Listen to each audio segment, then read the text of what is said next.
इस वीडियो में हम लोग बात करेंगे कुछ पोटेंशियल डिफरेंस ऑफ करंट के कैलकुलेशंस की। और मैंने कहा था मैं तुमको कुछ अलग नजरिए से चीजें दिखाने की कोशिश कर रहा हूं, क्योंकि सब सोचते हैं कि यार केवीएल केसीएल सीखो उसके बाद ही सर्किट की कुछ प्रॉब्लम्स पर जाएंगे। हम कुछ सर्किट की प्रॉब्लम्स पर आएंगे जिनमें केवीएल केसीएल की जरूरत नहीं है, तो उनके लिए ये रिलीफ का टाइम है जो ये कहते हैं केवीएल केसीएल में दिक्कत है बाबा जी कैसे करेंगे हम एमसीक्यूज। तो कुछ एमसीक्यूज तो केवीएल केसीएल मांगते ही नहीं है। गुरु तेरे लिए ये है वीडियो। चलिए शुरू करते हैं।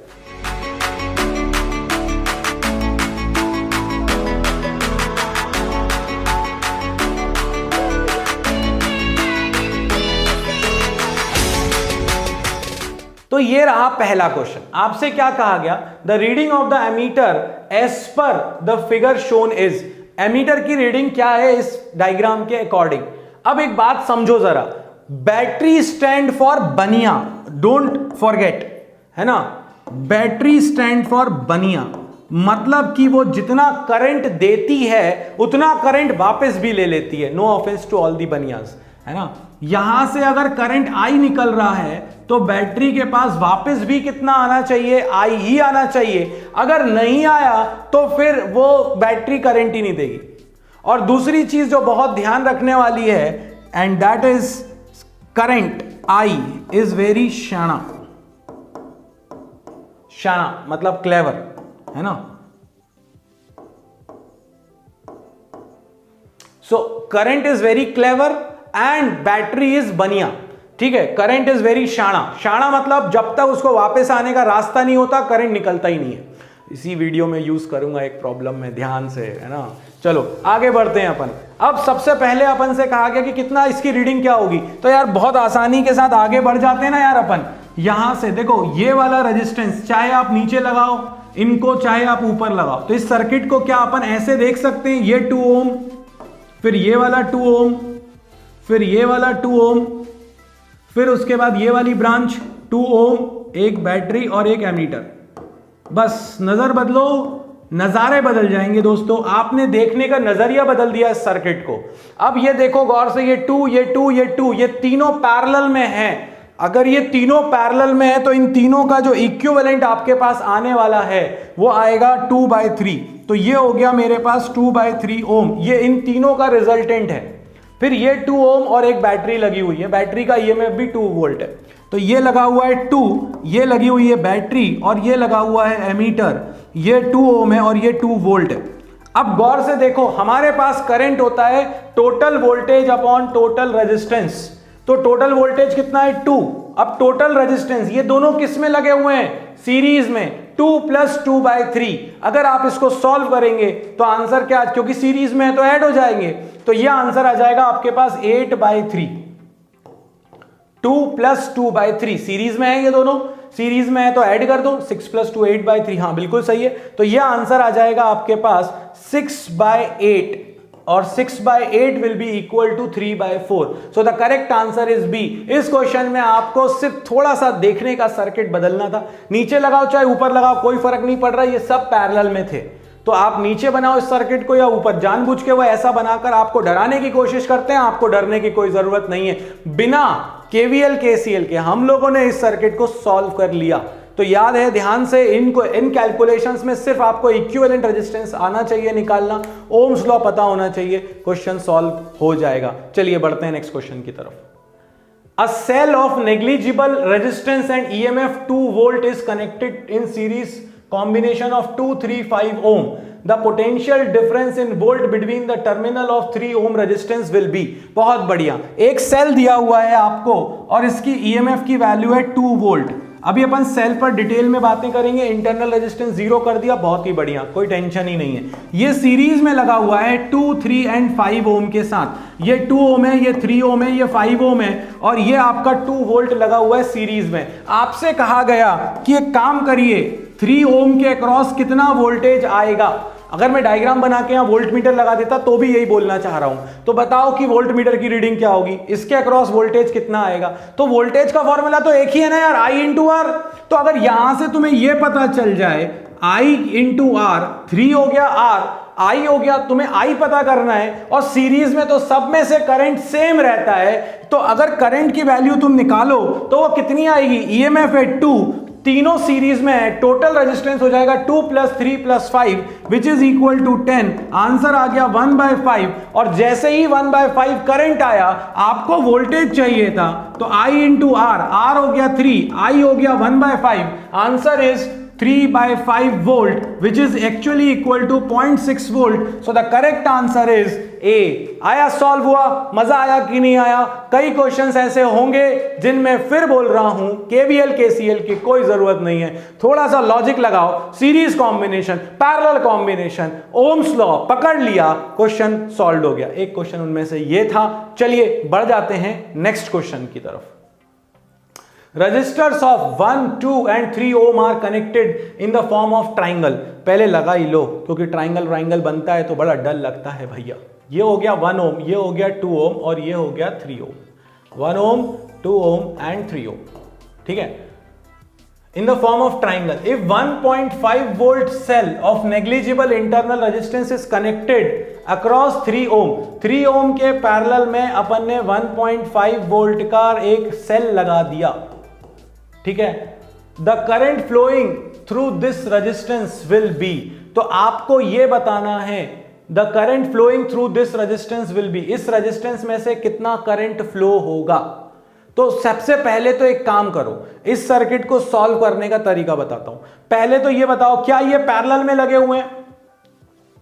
अगर ये पैरेलल में लगे हुए हैं तो पैरेलल में ईएमएफ सेम रहता है। देखो, इस क्वेश्चन में कुछ भी करने की जरूरत नहीं थी, ये ओम्स लॉ का प्योर क्वेश्चन है। कैसे? इसको ऐसे देखो, ये लगा हुआ है 3 ओम, 1.5 वोल्ट की बैटरी, ये लगा हुआ है 3 ओम, जिस पे मुझे निकालना है। अगर ऊपर वाले को देखूं तो ये दोनों भी सीरीज में है, 3 ओम आएगा, तो ये आ गया ऊपर वाले का 3 ओम। अब पैरेलल में पोटेंशियल डिफरेंस सेम रहता है, तो इसमें से कितना करंट जाएगा, तो इसका ईएमएफ कितना है, इस पर वोल्टेज कितना आ रहा है 1.5, रेजिस्टेंस कितना है 3, तो आई आ जाएगा अपने पास 1.5/3 which is equal to 1/2 which is equal to 0.5 ampere. Answer is 0.5 ampere.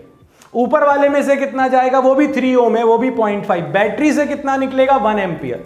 Battery से 1 एम्पियर निकल रहा है, मगर इस रेजिस्टेंस में से 0.5 जा रहा है, इसमें से भी 0.5 जा रहा है। आंसर अपने को क्या बोला था, current flowing through this resistance will be, so 1.5, so 0.5 is the correct answer if they are talking about 3 ohm. तो ये अपने पास कहानी हो गई। एक और बहुत ही सिंपल क्वेश्चन, मगर देखने में सिंपल नहीं था, हमने इसको सिंपल बना लिया है। तो इसी तरह से क्वेश्चंस को सिंपल बनाते हैं। आते हैं नेक्स्ट क्वेश्चन की तरफ। Next question, the resistance of 6 ohm each are connected, ये रेजिस्टेंस का सर्किट है, as shown in the adjoining figure, with the current of 0.5 ampere, the potential difference across P and Q। यहां के इसके across P और Q के across potential difference आपको बताना है। अगर इसके अक्रॉस पोटेंशियल डिफरेंस बताना है तो सबसे पहले तो ये देखो कि आपका पोटेंशियल डिफरेंस क्या होगा, V is equal to I × R। अब I यहां से कितना आ रहा है, उसने अपन को बता दिया है कि करंट आ रहा है 0.5 एम्पियर, ये है आपका करंट, ठीक है। सो 0.5 एम्पियर एज शोन, यहां से 0.5 एम्पियर आ रहा है। तो अब ये देखो गौर से, ये तीनों किस में दिख रहे हैं आपको, पैरेलल में दिख रहे हैं, तो 6, 6, 6, इन तीनों का इक्विवेलेंट क्या आ जाएगा आपके पास 6/3, R/3, पैरेलल में बताया था, पुराना वीडियो जरूर देखो, ठीक है। सो ये आ जाएगा अपने पास 2 ओम। इसके बाद ये आ गए अपन इस पॉइंट पर, जब इस पॉइंट पर आए तो ये 6 और 6 किस में लगे हुए हैं, सीरीज में, तो ये आ गया 12 ओम। फिर ये 6 ओम को ऐसा ही रहने दो, और ये हो गया, सॉरी, ये हो गया अपने पास Q और ये हो गया अपने पास P। अब 12 और 6 ये किस में लगे हुए हैं, पैरेलल में लगे हुए हैं, तो 6 × 12/6 + 12, यानी कि आंसर कितना आ गया आपके पास 4 ओम। ये आ गया आपके पास, सॉल्व कर लेना, 72/18, 4 ही आएगा, ठीक है। सो अब आप देखो, इन दोनों का आ गया 4 ओम, ये रेजिस्टेंस है 2 ओम, तो आपका सर्किट बन गया, ये पॉइंट है P, यहां से आ रहा है 0.5 एम्पियर, यहां पर है 2 ओम, यहां पर है आपके पास 4 ओम, और ये पॉइंट है Q। रेजिस्टेंस इक्वल हो गया 6 ओम के इक्विवेलेंट रेजिस्टेंस। और अगर आपको वोल्टेज चाहिए P और Q के बीच में, तो वो आ जाएगा I × R। I है 0.5, R की वैल्यू है 6, मल्टीप्लाई कर दो, आंसर आ चुका है आपका 3 volt. So 3 volt is the correct answer of this question. 3 volt is the answer. Equivalent resistance निकाल के Vp माइनस Vq निकालना था, कुछ नहीं करना था, सब दे दिया भाई साहब ने अपन को, I भी दे दिया, बस R इक्विवेलेंट निकालो, मल्टीप्लाई करो, आंसर आ जाएगा। ओम्स लॉ पर बेस्ड एक और क्वेश्चन और रेजिस्टेंस इक्विवेलेंट के बेस्ड, KVL KCL फिर जाने की कोई जरूरत नहीं पड़ी। चलो next question. If each resistance in the figure is a 9 ohm then reading of the ammeter is, ammeter की रीडिंग क्या होगी अगर आपसे कहा तो। और हर रेजिस्टेंस कितने का है, 9 ओम का है। अच्छा यहां पर कितने वोल्ट की बैटरी लगी हुई है, 9 वोल्ट की बैटरी लगी हुई है। तो ये 9 ओम, ये भी 9 ओम, ये भी 9 ओम, ये भी 9 ओम, ये भी 9 ओम, ये भी 9 ओम, ये भी 9 ओम, ये भी 9 ओम, ये भी 9 ओम। अब पैरेलल में अगर सब लगे हुए हैं तो मैं हमेशा बोलता आया हूं वोल्टेज सेम रहेगा, तो इन सब पर 9 वोल्ट रहेगा। अब 9 वोल्ट रहेगा तो 9/9 हो गया 1 एम्पियर, क्योंकि V हो गया 9 और I R हो गया 9, V/R होता है I, 1 एम्पियर। ये भी 1 एम्पियर, ये भी 1 एम्पियर, ये भी 1 एम्पियर, ये भी 1 एम्पियर। इन सब से जो करंट मिल रहा है वो 1 1 1 1, यहां पे भी 1 1 1। मगर अब गौर से देखो, ये वाला करंट, जितना करंट बैटरी देती है उतना वापस लेती है, तो यहां से इनमें भी 1 एम्पियर ही जा रहा है। मगर ये एमीटर से होके नहीं जा रहे, एमीटर से होके तो सिर्फ यही रेजिस्टेंस के करंट जा रहे हैं। तो यहां से कितना आ रहा है 1, यहां से कितना आ रहा है 1, यहां से कितना आ रहा है 1, यहां से कितना आ रहा है 1, यहां से कितना आ रहा है 1 1 1 1 1 1। कितने टाइम्स है, 5 टाइम्स है, तो टोटल रेजिस्टेंस, टोटल करंट हो जाएगा अपने पास 5 ampere. So this 5 ampere is the right answer of this question. बहुत दिमाग से, बहुत ठंडे दिमाग से इसको सॉल्व करना था और हमने कर लिया। सर्किट देखने में भयानक टाइप लग रहा है, कॉन्सेप्ट पर जाओगे तो कुछ भी नहीं है इसके अंदर। चलिए बढ़ जाते हैं नेक्स्ट क्वेश्चन की तरफ, लास्ट क्वेश्चन की तरफ। इस क्वेश्चन को मैंने अलग से आपके लिए रखा था। अब इसमें भी लग रहा होगा KVL KCL लगाना पड़ेगा बाबा जी। बाबा जी ने एक ट्रिक दी थी आपको, करंट इज वेरी शाणा, बैटरी इज बनिया, जितना करंट देती है उतना करंट लेती है, और करंट तब तक कहीं से नहीं जाता जब तक कि वापस आने का कोई रास्ता ना हो। आपसे कहा गया कि करंट की वैल्यू निकाल कर लाओ, यहां पर इस 1.5 ओम से करंट की वैल्यू निकाल कर लाओ, कितना करंट आएगा। ऑप्शंस नहीं दिए बाबा जी आपने, बाबा जी ने बूटी तो दे दी, शाणा है ना। तो यहां पर देखो, यहां से बैटरी से अगर करंट निकला तो ये करंट इस लूप में आ जाएगा। मान लेते हैं यहां से करंट इधर गया, अगर यहां से यहां करंट गया तो वापस आने का कोई और रास्ता है क्या, नहीं है। यहां से गया, इसी रास्ते से वापस तो नहीं आ सकता। जब वापस ही नहीं आ सकता तो करंट यहां से यहां जाएगा ही नहीं, और बैटरी अगर बोलेगी अगर चला गया तो वापस कैसे आएगा, वापस नहीं आ सकता तो बैटरी जाने भी नहीं देगी, तो बैटरी इज बनिया। तो इस लूप में करंट सिर्फ यहीं फ्लो होगा।